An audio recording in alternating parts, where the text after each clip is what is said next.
AIIMS Nagpur येथे उभे राहणार बोन मॅरो ट्रान्सप्लांट सेंटर, मुख्यमंत्र्यांची संकल्पना, एनटीपीसीचे सामाजिक दायित्व.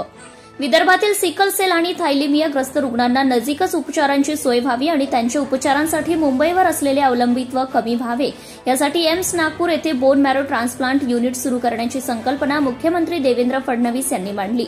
या संकल्पनेस सकारात्मक प्रतिसाद देत एसटीपीसीने या युनिटसाठी अर्थसहाय्य दिले आहे. याबाबतच्या सामंजस्य करारावर स्वाक्षरी करण्यात आली आहे. या कराराअंतर्गत एनटीपीसी त्यांच्या सामाजिक दायित्व निधी सीएसआर मधून उपक्रमाअंतर्गत एम्स नागपूरला आर्थिक मदत करणार आहे. ही मदत bone marrow transplant, BMT unit उभारणी आणि गरजू रुग्णांसाठी उपचार सहाय्यासाठी वापरण्यात येणार आहे. या केंद्राचा फायदा विदर्भातील लोकांसोबतच विशेषतः लहान मुलांच्या उपचारासाठी होणार आहे. एम्स नागपूरमध्ये पहिल्या बोन मॅरो ट्रान्सप्लांट केंद्राच्या स्थापनेसाठी एनटीपीसीकडून मिळालेल्या पाठिंब्याबद्दल मुख्यमंत्री देवेंद्र फडणवीस यांनी कंपनीचे आभार व्यक्त केले. हे केंद्र भारतातील संपूर्ण जनतेसाठी, विशेषतः लहान मुले, आदिवासी आणि ग्रामीण भागातील लोकांसाठी एक महत्वाची वैद्यकीय सुविधा ठरेल. मध्य भारतात सिकल सेल आजार आणि इतर अनुवांशिक रोगांचे प्रमाण मोठ्या प्रमाणावर असून या रोगांचे उच्चाटन करणे हे देशाचे राष्ट्रीय उद्दिष्ट असल्याचं प्रधानमंत्री नरेंद्र मोदी यांनी सांगितलंय.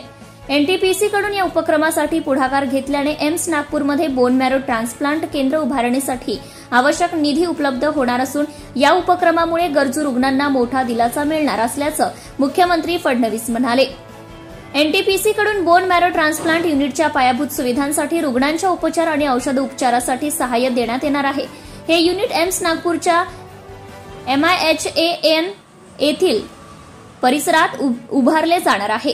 यामध्ये इन्फ्रास्ट्रक्चर डेव्हलपमेंटसह प्रत्यारोपणासाठी आवश्यक तपासण्या, औषधे, बाह्य तज्ज्ञांच्या सेवा, रुग्ण उपचाराचा संपूर्ण खर्च समाविष्ट आहे. एनटीपीसी मोंडा गेल्या अनेक वर्षांपासून आरोग्य, शिक्षण व सामाजिक विकास क्षेत्रात सामाजिक दायित्व अंतर्गत विविध प्रकल्प राबवत आहे. एम्स नागपूर सारख्या शासकीय वैद्यकीय संस्थेसोबत भागीदारी करून समाजातील गरजू घटकांपर्यंत अत्याधुनिक उपचार सेवा पोहोचविण्याचा हा प्रयत्न आहे. एम्स नागपूर हे प्रगत वैद्यकीय सेवा व संशोधनासाठी झपाट्याने नावारूपाला येतोय. बोन मॅरो ट्रान्सप्लांट युनिटच्या स्थापनेपुढे ब्लड कॅन्सर व इतर गंभीर आजारांवरील उपचार नागपूरसह संपूर्ण विदर्भातील रुग्णांना मिळणार असून त्यांना दिल्ली किंवा मुंबईसारख्या शहरांमध्ये जाण्याची गरज भासणार नाही. जनता टाइम्स जटा टीव्ही चॅनलसाठी निखिलेश सर, मुख्य संपादक.